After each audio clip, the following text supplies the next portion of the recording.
오늘날의 세대는 가히 회복의 욕구가 엄청 가득한 세대입니다. 모두가 회복되고 싶어 하는 것 같아요. 건강의 회복을 위해서 우리가 갈구하는 거죠. 건강 회복을 위해서. 관계의 회복을 위해서 정말 최선을 다합니다. 어떤 분들은 가정의 회복을 위해서도 정말 최선을 다하는 것 같아요.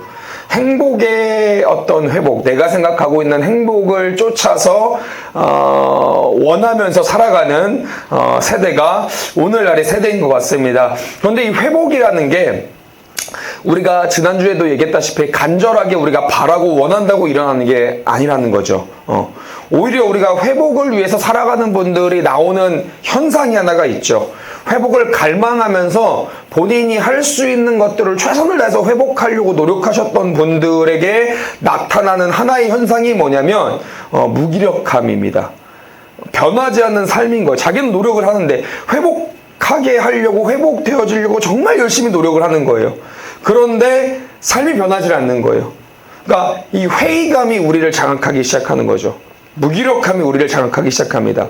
가령 그겁니다. 성적의 회복을 위해서 열심히 공부를 했는데 성적이 좋지 않으면 회의감이 빠져드는 거죠. 무기력함이 빠져드는 거죠.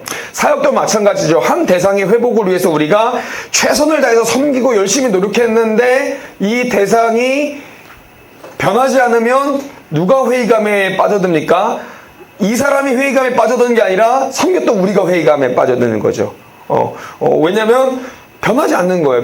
우리가 열심히 노력했는데 무기력해지고 회의감에 빠지고 힘들어지는 삶이 오늘 우리들의 삶인 거죠. 그렇기 때문에 지난주부터 우리가 삶이 회복되어지기 위해서 무엇이 먼저 회복되어야 되는지를 함께 나누었습니다. 우리의 삶이 회복을 위해서 아무리 노력해도 회복되어지지 않는 이유가 무엇이라고 얘기했죠. 그것은 회복의 원천이 누구인가를 우리가 놓쳤기 때문에 그렇다라고 얘기했습니다. 성경은 지난주에도 얘기했다시피 세상의 생사화복은 하나님께 있다라고 얘기합니다. 그러니까 사람의 죽고 사는 것, 사람의 부와 가난, 화와 복이 하나님께 속해 있다라고 얘기를 합니다. 그래서 삶이 회복되기 위해서는 우리들이 열심을 다한 노력도 중요하죠. 그런데 이 중요한 것 앞서서 회복을 위해서 우리가 갈망하는 것 앞서서 선행이 되어져야 되는 것이 있는데 그것이 무엇이냐면 생사화복을 쥐고 계신 하나님 앞에 나아가야 되는 것.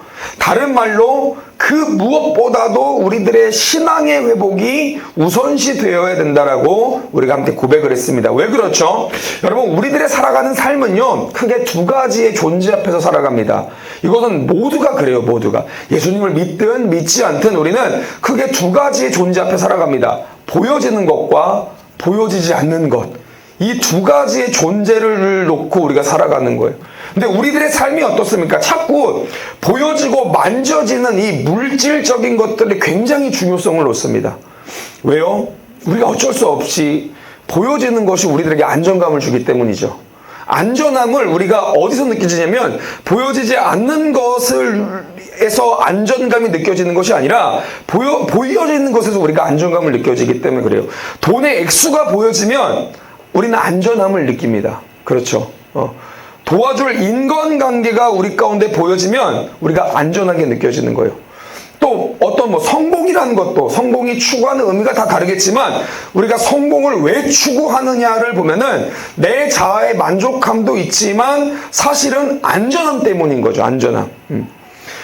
그런데 이 보여지는 것들이 과연 우리를 진짜 안전하게 해줍니까? 라고 생각을 할 때 물론 보여지는 이 물리적인 것들도 중요하지만 진짜 중요한 것이 어디에 있습니까? 여러분, 보여지지 않는 것에 있다는 거예요.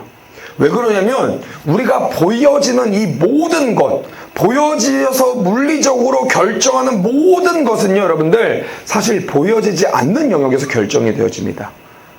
우리에게 있어서 보이지 않지만 반드시 존재하는 것이 있죠. 그것이 뭡니까? 마음입니다. 마음. 여러분, 마음은 과학적이지 않는 단어예요. 과학적이다라는 그 목회자지만 저는 물리학에 되게 관심이 많아요. 그래서 제가 요즘 유튜브를 보면 알고리즘이 대부분 이제 보다라는 채널, 과학 채널 뭐 이런 이제 물리 채널이거든요. 참 재밌습니다. 이 과학적이다라는 것은 뭐냐면 물리적으로 관찰되고 밝혀낼 수 있는 것을 과학적이다라고 얘기하는 거예요.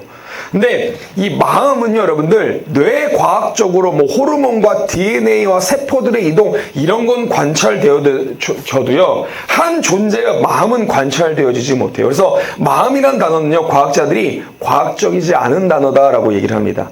하나님도 마찬가지예요. 신은 존재한다, 존재하지 않는다, 과학자가 그렇게 정의하지 않고 신은 과학적이지 않은 존재다라고 얘기를 합니다. 과학자들이 이야기하는 거예요. 여러분, 우리에게 있어서 정말 중요한 기관이 어디냐면 마음이에요. 마음. 생각해 보시면 좋겠어요. 상황과 삶이 막 심각하게 좋지 않아도요, 내가 내 마음을 딱 잘 지키는 순간 상황과 삶이 우리한테는 그렇게 크게 작용하지 않아요. 어떤 사건이 막 엄청나게 일어났는데 내 마음이 딱 지켜지면요, 이 사건이 나에게 크게 작용되어지지 않아요. 반대로 여러분들, 물리적인 환경이 아무리 좋아도요, 내가 마음을 지키지 못하면요, 극단적인 선택을 하는 우리 수많은 사람들을 우리는 지켜봐요, 여러분들. 연예인들도 그렇잖아요. 너무 안타깝잖아요. 연예인들이 물리적인 환경이 좋지 못합니까? 너무 좋아요, 여러분들. 엔터테인먼트 쪽은 돈이 돌잖아요. 명성도 있잖아요. 명예도 있어요, 여러분들. 다 있는데 어떤 하나의 사건에 마음을 지키지 못했더니 극단적인 선택을 하는 너무 안타까운 사건들을 우리가 많이 지켜보는 거죠. 저는 언젠가도 제가 말씀드렸다시피 호스피스 병동에서 사역을 조금 했던 적이 있어요. 호스피스 병동에서 이제 돌아가시는 어떤 돌아가시기 얼마 남지 않은 우리 그 환자분들을 위해서 기도해드리고 이렇게 함께하는 사역들을 제가 조금 감당했던 적이 있는데, 너무 놀라운 건요, 호스피스 병동 안에서도요, 마음을 지켜서 주님을 바라보는 사람들은요, 여러분들, 그 모든 과정을 감사하다고 여기더라고요. 참 신기하죠. 마음이란 영역이요, 여러분들, 우리의 한 존재를 결정한다라는 거예요. 그러니까 우리가 한번 내 삶에서 내가 어려움을 딱 직면하면 한번 생각해 봐야 되는 거예요.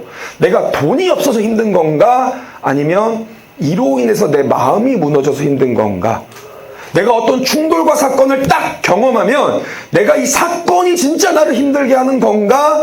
내 마음이 무너져서 힘든 건가? 한번 생각해 봐야 되는 거예요.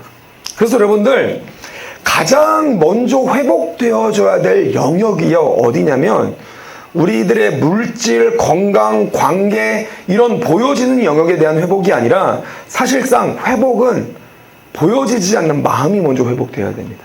이 마음이 회복되지 않으면요, 삶의 어느 부분도 회복되어지지 않아요.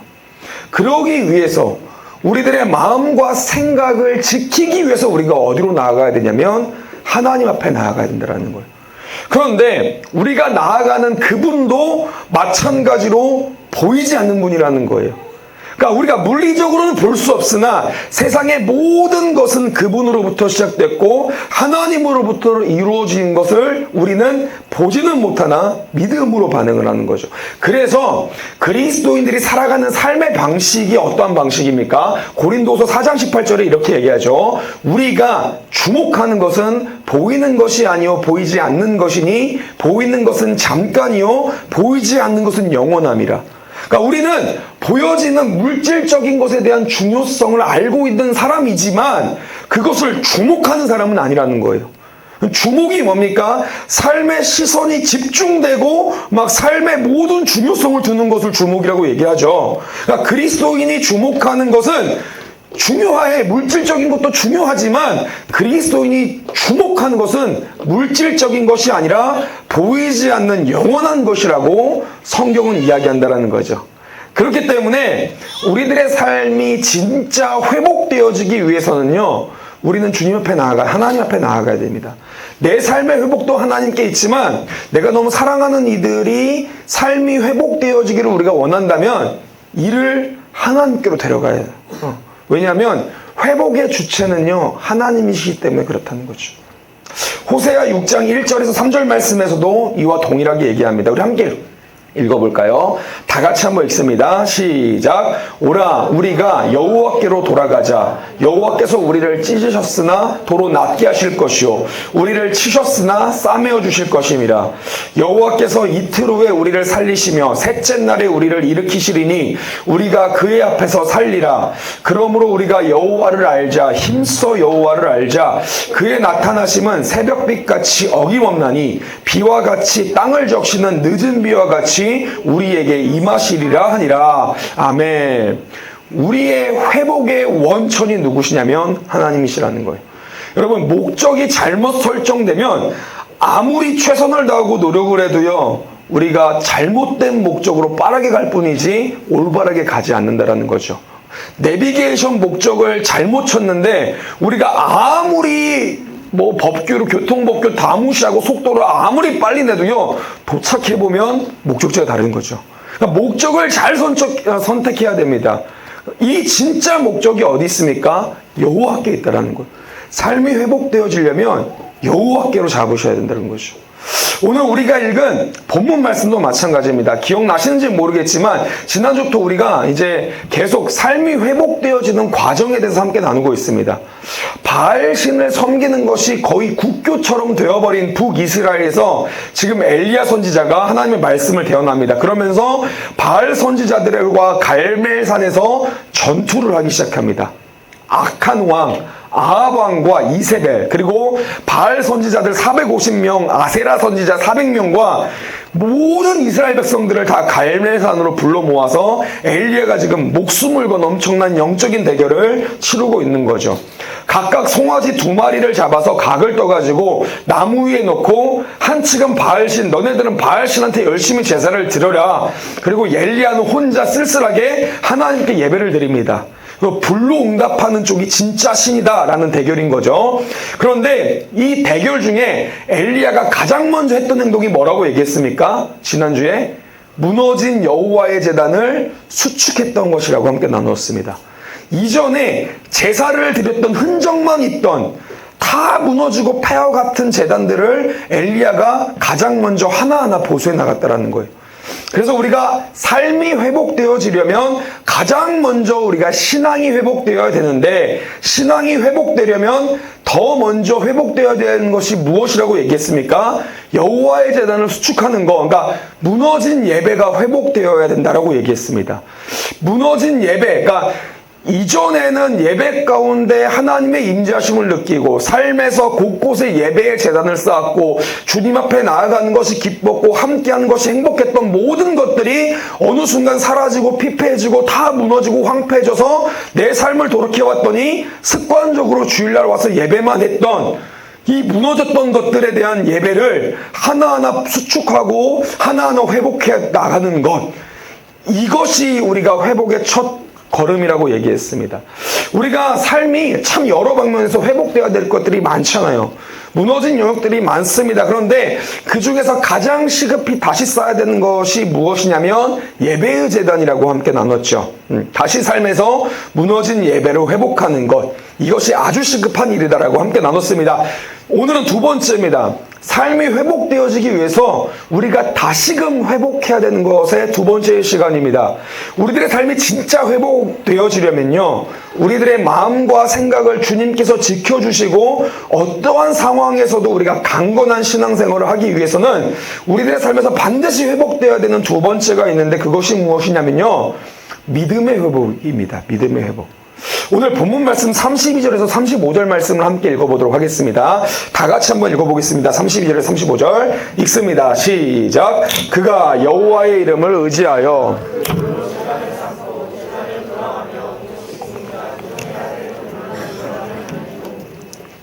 또 나무를 버리고 나무 위에 놓고 이르되 통 넷에 물을 채워다가 번제물과 나무 위에 부으라 하고, 또 이르되 다시 그리하라 하여 다시 그리하니, 또 이르되 세 번째로 그리하라 하여 세 번째로 그리하니 물이 제단으로 두루 흐르고 도랑에도 물이 가득 찼더라. 아멘. 오늘 무너진 여호와의 제단을 수축한 엘리야가요, 이후에 무엇을 합니까? 돌로 제단을 쌓고 나서 제단을 돌아가면서 곡식 종자 2스아를 둘 만한 도랑을 파기 시작합니다.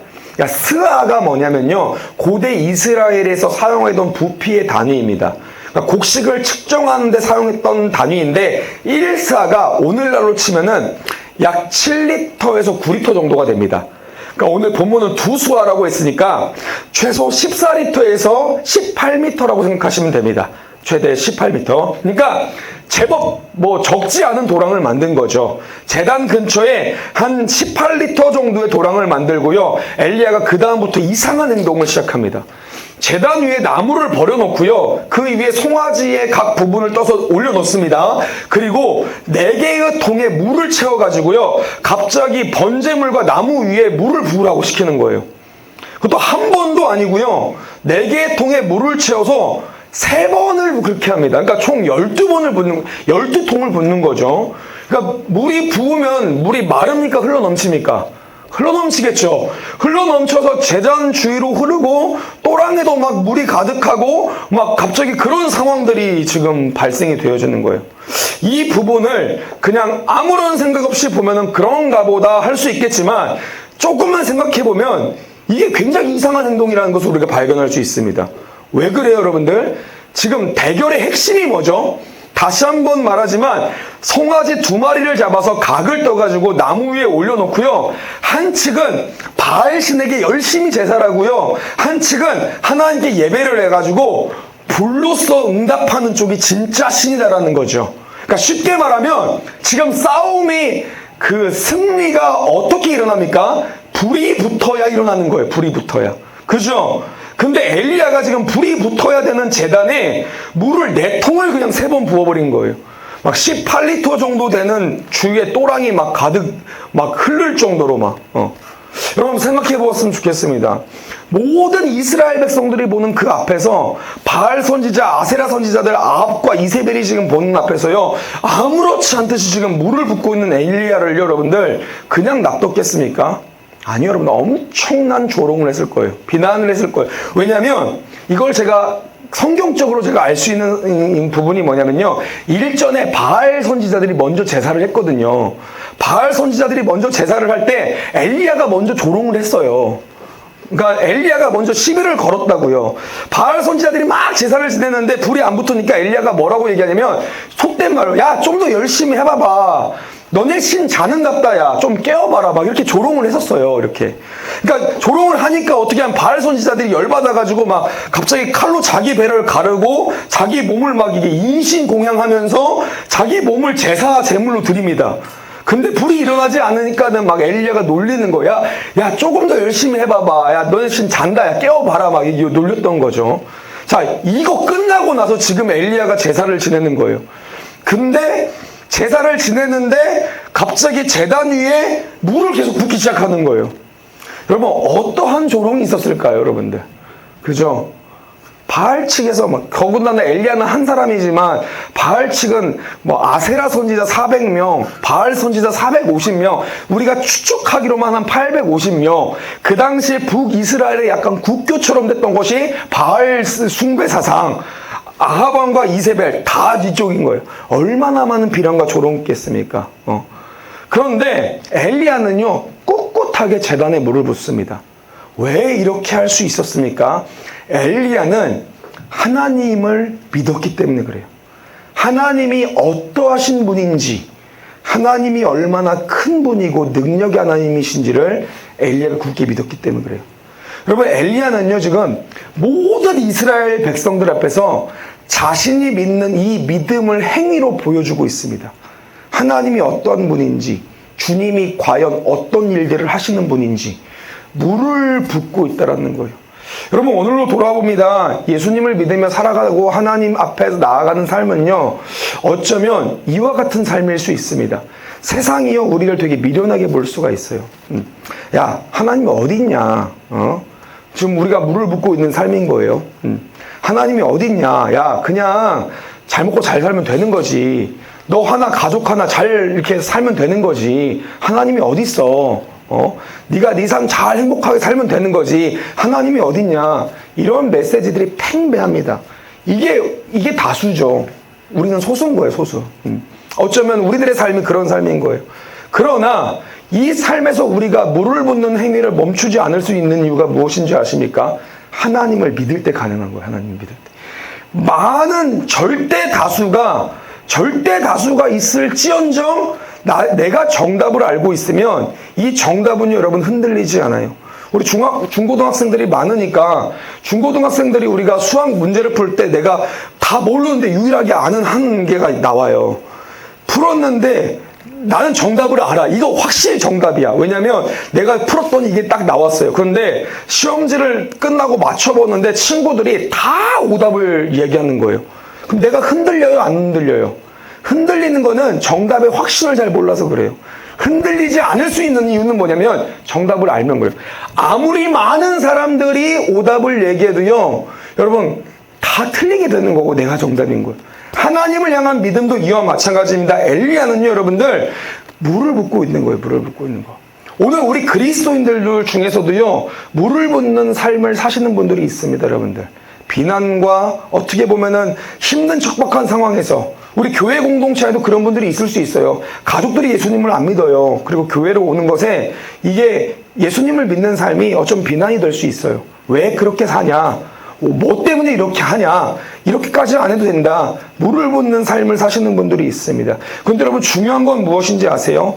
하나님 앞에 살아간다라는 삶 자체가요, 그것이 어떠한 이야기냐면 믿음으로 살아가는 삶입니다. 그리스도인은 현실을 현실적으로 살아가지 않습니다. 현실을 믿음으로 살아가는 존재입니다. 회복도 마찬가지예요. 회복은요, 현실을 잘 풀어갈 때 일어나는 것이 회복이 아니라 믿음으로 나아갈 때 회복이 일어납니다. 보여지는 현실로 살아가는 삶이 아니라 보이지 않는 믿음으로 살다가 훗날 보이지 않던 하나님 나라에 입성하는 것이 그리스도인의 삶의 방식이라는 거죠. 그래서 고린도서 5장 7절에서도요, 우리들의 삶의 태도를 이렇게 이야기합니다. 고린도서 5장 7절 말씀으로 다 같이 한번 읽습니다. 시작. 이는 우리가 믿음으로 행하고 보는 것으로 하지 아니함이로다. 우리가 믿음으로 행하고 보는 것으로 하지 아니함이로다. 삶이 회복되기를 원하시는 분들이 계십니까? 여러분, 예배가 회복되셔야 되고요, 하나님을 향한 믿음이 회복되셔야 됩니다. 하나님이 내게 어떠한 분인지 이 믿음이 회복되셔야 돼요. 삶은 반드시 믿는 대로 살게 되어 있습니다. 분명히 그렇습니다. 제가 많은 목회자로서 예수님을 믿지 않은 우리 지체들도 많이 만나고 여러 우리 성도님들 상담하면서 느껴진 게 뭐냐면요, 존재는요, 한 존재는 반드시 믿음대로 살게 돼 있어요. 그러니까 세상은요, 죽어서 아무것도 없다라고 생각을 합니다. 그러니까 어떻게 살냐면 지금 내가 살고 있는 이 땅을 행복하게 살면 된다라고 모두가 그렇게 알고 있어요. 그걸 믿음인 거예요, 믿음. 죽으면 끝나는 상 이 땅에서 행복을 누리자. 이게 세상의 메시지잖아요. 팽배합니다. 예수님을 믿는 사람은 어떻습니까? 믿음이 달라요. 죽음 이후에 심판과 영원한 삶이 있다. 예수 그리스도의 구원을 믿습니다. 이 땅 잠시 잠깐 사는 이 땅이 전부가 아니라는 걸 믿습니다. 그러면 어떻게 됩니까? 영원한 것을 위해서 살게 됩니다. 믿음은요, 여러분들, 모두가 다 가지고 있어요. 오늘날 종교가 없는 것은 존재할 수 있습니다. 그런데 신앙이 없는 것은요, 존재할 수 없습니다. 그건 사람이 아니에요. 자유의 의지의 자유가 있으면 반드시 그 존재는 신앙을 하게 되어 있습니다. 오늘날 자본주의 사회에서 많은 사람들이 무엇을 믿습니까? 자본을 신앙합니다. 그러면서 나는 하나님을 믿지 않고 나는 종교가 없고 나는 믿는 것이 없다고, 나는 나를 믿는다고 얘기합니다. 여러분, 이건 신앙이 있는 거예요. 신앙이 있는 거. 누구나가 여러분들 무언가를 다 믿으며 살아가는 거예요. 오늘 우리가 삶에서 경험하는 여러 충돌들은요, 여러분들, 사실상 어떤 충돌이냐면 하나님을 향한 믿음의 충돌일 수 있습니다. 안 좋은 사건을 내가 탁 만나면요, 내 마음에 불쑥 드는 마음 중에 하나가 뭐냐면 하나님이 선하신 분인가? 하나님이 진짜 나를 사랑하시나에 대한 충돌이 시작됩니다. 여러분, 현실적인 거예요. 그렇잖아요, 여러분들. 하나님 왜 그러세요, 나한테? 이 말부터 먼저 하잖아요. 하나님을 향한 믿음의 충돌인 거예요, 믿음의 충돌. 여러분, 오늘 우리들의 삶을 한번 바라봤으면 좋겠어요. 우리의 삶은 어떠한 삶으로 나아가고 있습니까? 먼저 회복되어야 되는 것이 무엇입니까? 하나님을 향한 믿음이 회복되어야 되는 거예요. 여러분, 자녀가 부모를 믿지 않으면 그것만큼 가정에 심각한 일이 없습니다. 여러분, 부부가 부부를 믿지 않으면요, 그것만큼 가정에 심각한 일이 없습니다. 친구 사이에 서로가 믿지 못하면요, 여러분들, 이것을 뭐라고 표현하냐면 친구가 아니라 비즈니스 관계다라고 표현을 하겠죠. 이익과 실리를 위해서 만나는 거니까요, 여러분들. 친구와 비즈니스 파트너의 차이가 뭡니까? 저는 뭐 어느 선에서는 믿음과 실리가 동반된다고 생각하지만 참 믿음이라고 생각을 하고 있습니다. 이익과 실리가 되지 않더라도 서로 동반할 수 있는 관계. 오늘 하나님과 우리들의 관계도 마찬가지라는 거예요. 주님과 내가 뭘부터 회복해야겠습니까? 하나님, 주님을 향한 믿음이 우리 마음 가운데 회복이 돼야 되는 거예요. 여러분, 역사는 언제나 주님이 하십니다. 저는 그걸 굳게 믿습니다. 지금 우리가 열심을 다해서 물을 붓는 삶을 살고 있을 수 있어요. 비난도 있고요. 뭔가 이렇게 막 우리를 향한 조롱도 있을 수 있습니다. 여러분들의 가정에서 삶에서 믿음으로 살아갈 때 나오는 여러 가지 비판이 있을 수 있습니다. 여러분, 그런데 우리가 이걸 어떻게 이길 수 있습니까? 하나님을 믿을 때 이길 수 있는 거예요. 하나님을 믿을 때. 소리를 들을 때가 아니라, 내가 보여주는 것을 봤을 때가 아니라 하나님을 믿을 때 이길 수 있는 겁니다. 우리는 답을 알고 있어요. 이후에 어떻게 됩니까? 불이 붙는 것이 아니라 하늘에서 어마어마한 불이 임해서 모든 제단과 흘렀던 물들을 싹 훑고 하늘로 올라갑니다. 하나님의 역사하심을 이스라엘 백성들이 보게 되는 거예요. 아합 왕과 이세벨도 하나님의 역사하심을 보게 됩니다. 거기 그 자리에 있던 모든 이들이 하나님을 보게 됩니다. 그 첫 시발점이 어디였는지 아세요? 엘리야가 믿음의 행위를 보였을 때예요. 모든 이스라엘 백성들을 모아놓고 제단에다가 물을 붓는 행위. 오늘 우리들의 삶을요, 한번 봤으면 좋겠어요. 여러분, 우리들의 삶은요, 믿음이 회복되어져야 됩니다. 믿음이 회복돼요. 그렇지 않으면 우리는 두려워서 살 수 없는 삶을 살고 있어요. 보여지는 것으로 우리가 얼마나 연약합니까? 얼마나 우리의 삶에 문제가 많이 등장합니까? 공격되어지는 것은 얼마나 많습니까? 그래서 우리에게 필요한 건 뭐냐면 믿음인 거예요, 믿음. 주님을 믿는 그 믿음이 우리 가운데 강력하셔야 됩니다. 말씀을 좀 정리했으면 좋겠습니다. 우리 반주를 좀 주세요. 신앙은 주님과 나의 관계라고 이야기했습니다. 여러분, 근데 이 관계 가운데 정말 중요하게 작용하는 요소가 무엇이냐면요, 믿음인 거예요, 믿음. 제가 어렸을 적에 저희 아버지와 함께 했던 참 추억들이 많습니다. 어머니와 함께 했던 추억들이 많아요. 근데 제가 그 대여섯 살 때의 기억 중에 저한테 가장 확실하게 기억에 남는 그 추억이 뭐냐면요, 어머니와 아버지와 우리 가족들, 저희 누나까지 포함해가지고 같이 이렇게 금요철 예배를 다 왔다 갔다 했었을 때예요. 저희가 살던 집이 그때 당시에 논으로 둘러싸여 있었거든요. 논이었고 조그마한 언덕 동산이 하나가 있었어요. 그리고 이제 주일날 우리 어머니가 이제 그때 전도사님 때였으니까 전도사님 때면 교회를 더 열심히 가야 돼요. 목사님이면 좀 덜 가도 되거든요. 담임 목사님이면 좀 덜 가도 돼요. 전도사님들, 부목사님들 시키면 되니까. 근데 전도사님 때는 제일 열심히 가야 돼요, 교회를. 저희 어머니가 정말 또 신실하게 전도사님으로서 섬겼던 기억이 나요.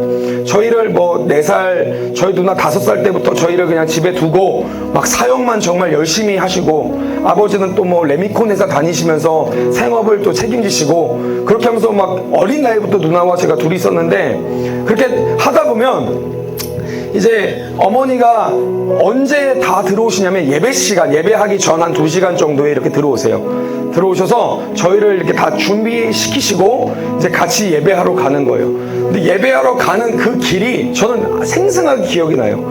논을 하나를 이렇게 일렬로 쭉 가요.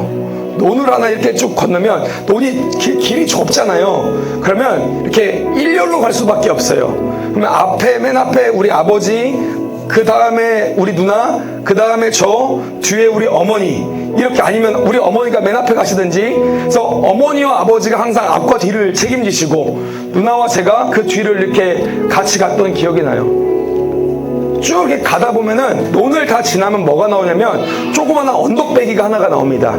그래서 동산이에요. 그때는 저는 제가 생각할 때 지리산만큼 컸던 기억이 나요.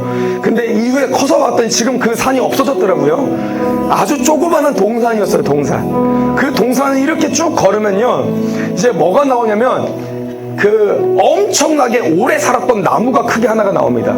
그 동네에서 뭐 그런 거 다 있잖아요. 막 뭔가 막 이렇게 막 저 섬기는 나무 같은 게 하나가 나와요. 이렇게 엄청 큰 나무가 하나가 있어요. 그 주위에 뭐가 있냐면 공동묘지들이 몇 개가 있어요. 이게 저한테는 너무 무서웠던 것 같아요. 어렸을 때 생각하면 그게 너무 공포인 거예요. 왜냐면 금요일 날은 항상 무슨 프로그램을 했냐면, 여러분들 기억나실지 모르겠지만 금요일 날만 했던 그 프로그램 중에 하나가 뭐냐면 그 전설의 고향이라는 프로가 있어요. 토요일 날에는 무서운 프로그램이 또 뭐냐면 토요 미스테리 극장이라는 게 있어요. 그러니까 그게 우리 세대 때 일탈할 수 있는 유일한 도출부. 그러니까 우리는 또 기독교 집안이니까 그런 거 별로 안 좋아하시는데, 하여튼 나는 친구들이 막 맨날 학교 가면 전설의 고향 얘기하니까 그걸 보는 거예요.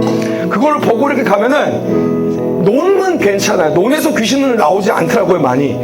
근데 산에서는 귀신이 왜 이렇게 많이 나와요, 동산에서. 그리고 또 이제 가다 보면은 왼쪽으로 보면 마을이 보이지만 오른쪽으로 보면은 이 나무와 옆에 무덤들이 막 보이기 시작하는 거예요. 그러면 어떻게 되냐면 제 마음에 심각한 도전이 일어나는 거예요. 어렸을 때 무서운 거예요. 제일 유행했던 대사가 하나가 있어요. 내 다리 내놔라고. 혹시 아세요? 여러분 기억하시는지 모르겠지만 무덤이 팍 열리고 손이 막 나오면서 막 내 다리 내놔 막 했던, 그게 무슨 내용인지도 기억나는데 그 대사가 기억이 나요. 막 저한테 각인이 돼가지고 무서운 거예요. 무서운 거.